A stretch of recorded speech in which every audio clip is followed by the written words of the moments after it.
राजस्थान के हृदय में, जहां रेगिस्तान की सुनहरी रेत अनंत तक फैली हुई है और प्राचीन अरावली पर्वत श्रृंखला मूक संरक्षक की तरह खड़ी है, वहां स्थित है भानगढ़ किला। इसके टूटे हुए दीवारों और सन्नाटे में छुपी है एक प्रेम, विश्वासघात और एक ऐसे श्राप की कहानी जिसने इस एक समय के भव्य राज्य को भूतिया खंडहर में बदल दिया। सदियों पहले भानगढ़ एक समृद्ध राज्य था, जिस पर बुद्धिमान और न्यायप्रिय राजा माधो सिंह का शासन था। यह राज्य एक स्वर्ग के समान था, जहां हरे भरे बगीचे, चहल पहल भरे बाजार और भव्य महल थे जो रेगिस्तान की धूप में चमकते थे। लेकिन भानगढ़ की असली रत्न थी राजा की बेटी, राजकुमारी रत्नावती। उसकी सुंदरता अद्वितीय थी, उसकी आंखें सितारों की तरह चमकती थी और उसकी मुस्कान सबसे अंधेरी रात को भी रोशन कर सकती थी।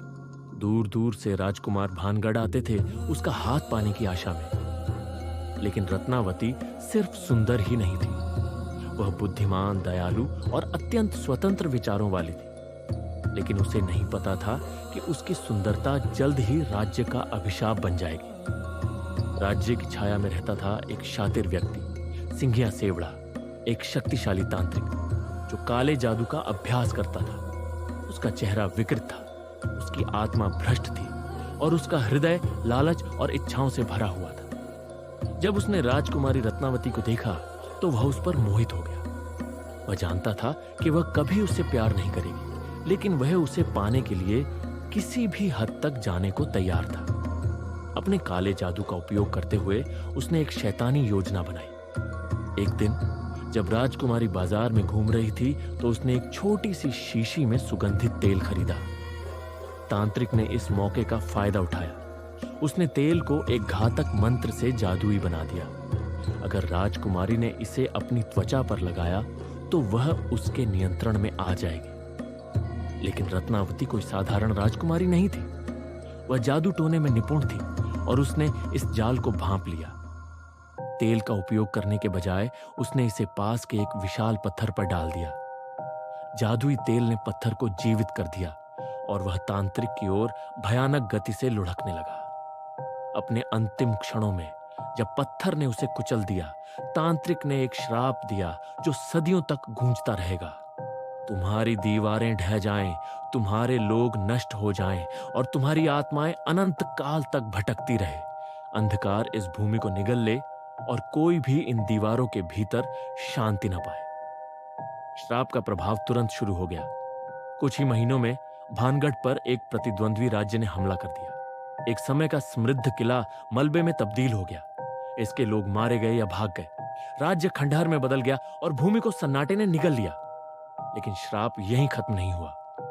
किंवदंती है कि राजकुमारी रत्नावती, उसके लोग और यहां तक कि खुद तांत्रिक की आत्माएं अब भी किले के खंडहरों में भटकती है। उनकी पीड़ा भरी चीखें खाली गलियारों में गूंजती हैं और उनकी बेचैन आत्माएं छायाओं में भटकती हैं, हमेशा के लिए जीवन और मृत्यु के बीच फंसी हुई। आज भानागढ़ किला भारत के सबसे भूतिया स्थानों में से एक के रूप में जाना जाता है। आगंतुक और स्थानीय लोगों ने रीढ़ को सिहराने वाले अनुभव साझा किए हैं। अंधेरे में फुसफुसाहट, खंडहरों के बीच छायादार आकृतियां और एक महिला के रोने की धीमी आवाज। कुछ का कहना है कि उन्होंने राजकुमारी रत्नावती के भूत को देखा है। उसका चेहरा घूंघट से ढका हुआ है, जो खंडहरों में घूमती है और अपने खोए हुए राज्य के लिए रोती है। कुछ ने सिंघिया सेवड़ा की विकृत आकृति को देखने की बात कही है, जिसकी आंखें द्वेष से चमकती हैं, मानो वह अभी भी अपने शिकार की तलाश में हो। यहां तक कि तकनीक भी यहां विफल हो जाती है।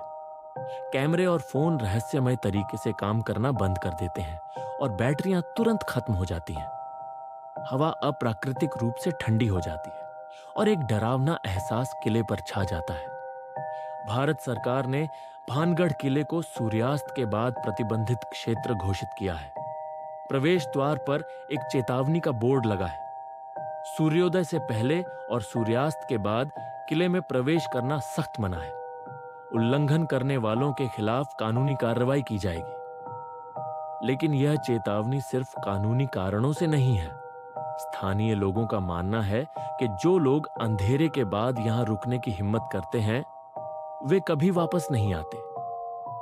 कई कहानियां हैं उन बहादुर लोगों की जिन्होंने चेतावनी को नजरअंदाज किया और बिना किसी सुराग के गायब हो गए। कुछ का कहना है कि उन्हें तांत्रिक के श्राप ने ले लिया, जबकि अन्य का मानना है कि वे भानगढ़ की बेचैन आत्माओं में शामिल हो गए। भानगढ़ किले में वास्तव में क्या हुआ था? क्या यह तांत्रिक का श्राप था या फिर इन अजीब घटनाओं का कोई तार्किक कारण है? कुछ का कहना है कि किले का डरावना माहौल इसके दुखद इतिहास का परिणाम है, जबकि अन्य का मानना है कि यह किसी अन्य दुनिया का प्रवेश द्वार है। पुरातत्वविदों और पैरानॉर्मल जांचकर्ताओं ने सच्चाई का पता लगाने की कोशिश की है, लेकिन भानगढ़ के रहस्य इसके भूतिया खंडहरों में दफन है।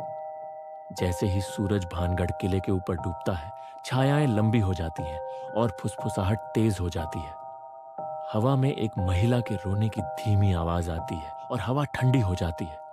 खंडहरों में कहीं अतीत की आत्माएं इंतजार करती है। उनकी कहानियां अनकही हैं, उनकी आत्माएं बेचैन हैं। क्या आप भानगढ़ की शापित भूमि में कदम रखने की हिम्मत करेंगे, या क्या अतीत की फुसफुसाहट आपको रोक देगी? यह चुनाव आपका है, लेकिन याद रखें, सभी कहानियों को उजागर करने के लिए नहीं होती और सभी रहस्यों को सामने लाने के लिए नहीं होते। भानगढ़ किला इंतजार कर रहा है, अगर आप में हिम्मत है।